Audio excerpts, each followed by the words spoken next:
Hi, welcome to Loft 801. My name is Diego, and today I'm talking about Dracula, A Love Tale. I love me a good vampire movie. While this is classified as a horror, it's really more a sweeping gothic romance about longing that refuses to die. I loved everything about this movie and I can't wait to rewatch it. For context, it's written and directed by Luc Besson, stars Caleb Landry Jones, Christoph Waltz, Zoë Bleu, and Matilda De Angelis, and has a score by Danny Elfman. This movie released in France back in July, and it's scheduled to release in the US next February. FYI, this review will not contain spoilers because I really enjoyed this movie and I hope you can see it next February. I will certainly be at the theaters with my girlfriend rewatching this. The film reframes Bram Stoker's tale as the story of a man broken by grief. In the prologue, the 15th century prince returns from battle to find his beloved dying in a wintry field. His prayer for a miracle curdles into rage. At the altar, he renounces God, stains the chapel stones with blood, and becomes Dracula, condemned to keep living when life has lost its meaning. Centuries later, in 19th century Paris, he sees a woman who looks like the wife he lost and makes the worst or best decision of his undead existence: to love again, even if it damns him. Besson shifts the classic London setting to Paris. It's an elegant tweak that doesn't change the bones of the legend, but bathes it in a different air. Ballrooms, cathedrals, and castles where decadence looks divine and sin smells like perfume. Again, this is not primarily horror. It's a gothic romance about obsession, faith, and the ache of memory. This movie shows us that love can be both a salvation and a curse, an altar you kneel at and a cross you carry. Besson leans into the rapture and ritual. Candlelit spaces, slow camera movement, and dialogue that reads like poetry. On my first watch, some of that dialogue felt a little too over-the-top poetic for me, but the more I've thought about it, that's really a feature and not a bug. I think with a second watch, I'll enjoy the extravagance. I love how the film poses the question, does God answer love, or does love make us gods of our own ruin? The film circles around the choice to adore something mortal, knowing mortality will take it away. I love that centuries don't heal Dracula, they just hollow him out. Paris offers beauty, but it's not a balm, and his romance is like a tragedy postponed. Caleb Landry Jones sincerely impressed me in this movie. I haven't seen him since Get Out, so this was a great showcase of his talent. He plays Dracula like a man haunted by loss, looking for a lover who no longer exists. I completely bought into his character arc of grief, rage, renunciation of faith, eternal life, and obsessive love. Many scenes depend on Jones' internalized longing, stillness, gaze, and reactions. His physicality and movements gave him the posture of someone ancient and immortal. Also, whoever did the makeup for him while he's in the castle did a phenomenal job. It was like witnessing Francis Ford Coppola's Bram Stoker's Dracula. There's something about Caleb's facial structure that makes him look like a vampire in real life, so with the makeup and outfit, he's 100% at home in this world. Zoe Bleu plays both Elisabetta and Mina Murray. Her dual role is crucial for the film's romantic premise. She's both a memory and a present desire. Her character conveys innocence and strength. I love the ethereal delicacy Bleu brings to the character. She seems fragile and doomed as Elisabetta, but more free and curious as Mina. The chemistry between Bleu and Jones is phenomenal. It's like witnessing a married couple overcome dementia or memory loss. Their love, guilt, and temptation all collide in a gothic splendor. The supporting cast is fantastic. I loved Christoph Waltz as an Abraham Van Helsing type character. He's a priest and the spiritual adversary of Dracula. He stands for faith, ritual, and moral judgment. He's a voice of reason to Dracula, warning him of permanent doom for Mina and himself. He's a reminder that it's never too late to reconcile your faith. Matilda De Angelis is awesome as Maria, one of Mina's close friends. She's a symbol of temptation and decay in an age of beauty and indulgence. She embodies sensuality and innocence with her pale silks and layered corsets. More importantly, Maria fleshes out the Paris setting with her actions and energy. Matilda is wonderfully devious as a supporting footnote. Raphael Luce, Guillaume de Tonquédec, and Ewan Zabid are great as Dr. Dumont, Dr. John Seward, and Jonathan Harker. They make this timeless tale feel familiar. Also, I have zero complaints about the casting for the Romanian and Ottoman soldiers. Everybody looked and felt in place for all settings and time periods. The cinematography is painted with shadow, gold, and bone white winter. I love the contrasts, whether it's sword fights in snow or waltzes in Paris. I had fun. I love the perfume and powder aesthetic. It feels opulent and the period work is fantastic. I love the vaulted interiors, decorative ornaments, and the wrought iron balconies. I love the cold and gothic castle. My girlfriend and I especially really love the gargoyle henchman. The production design for this movie is just as wonderful as in Nosferatu, except for in this movie, it's a little more colorful. Adding to the colorfulness of the movie, the music is darkly sensuous but also luxurious. I love the music box motif and waltzes. Whoever choreographed this movie clearly loved their job, and it shows. The music in this movie brings us alongside the courtship. It's achy and yearnful, but also whimsical. It enhances the gothic atmosphere and tortured love. When it needed to be quiet and reflective, it was. When it needed to be a little insidious, it was. When it needed to have fun, it did. Danny Elfman did a great job with this score. The final thing I'll say is that this movie goes by in a flash. It's 2 hours and 9 minutes, but it's so fun that I didn't even notice the runtime. This movie felt more like an hour and 40 minutes. A huge part of my enjoyment is because I am a sucker for anything gothic or medieval. Honestly, I'm a sucker for any kind of period piece. Last year's Nosferatu, 2004's Van Helsing, those films have a very unique charm because of the passion that went into making them. I can confidently say that Dracula, A Love Tale has that same charm. I know you like this movie, so I wanted to give you a chance to share your thoughts on it. I love history, so the fact that we were able to go through all these different historical eras was very fun to me. And with Caleb Landry Jones,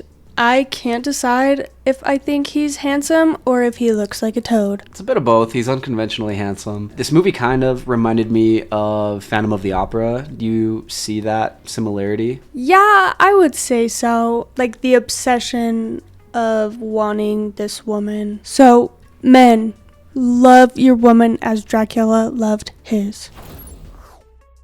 Dracula, A Love Tale is a movie that you should definitely see in theaters when it releases in the US next February. It's the kind of movie that reminds me of why I fell in love with films in the first place. It's ambitious, emotional, and unapologetically grand. It's not afraid to be romantic, tragic, or even a little theatrical. Caleb Landry Jones gives a crazy performance, the supporting cast brings the world to life, and Danny Elfman's score ties it all together with elegance and ache. Every waltz, every shadow, every whispered vow feels intentional and alive. Luc Besson has created a gothic fairy tale that aches with beauty, loss, and devotion. It's not just a retelling of Dracula, but a meditation on love that outlives faith, flesh, and time itself. I promise when this releases in theaters, I'll be there, ready to fall in love with this movie all over again. Also, my girlfriend loved this movie, so that's the icing on the cake. Thank you for listening to my review of Dracula, A Love Tale. If you enjoyed the content, leave a like and hit subscribe. If you did not enjoy the content, thank you for sticking around. As always, I would love to read what you have to say, so leave a comment and let me know what you're thinking. Also, if there's something you want to see reviewed, don't forget to let me know and I will do my best to get to it. Lastly, if you want to see some more from me, then you can check out my vlogs linked up above or my podcast Good Friends. Again, thank you for watching. My name is Diego and I will see you next time.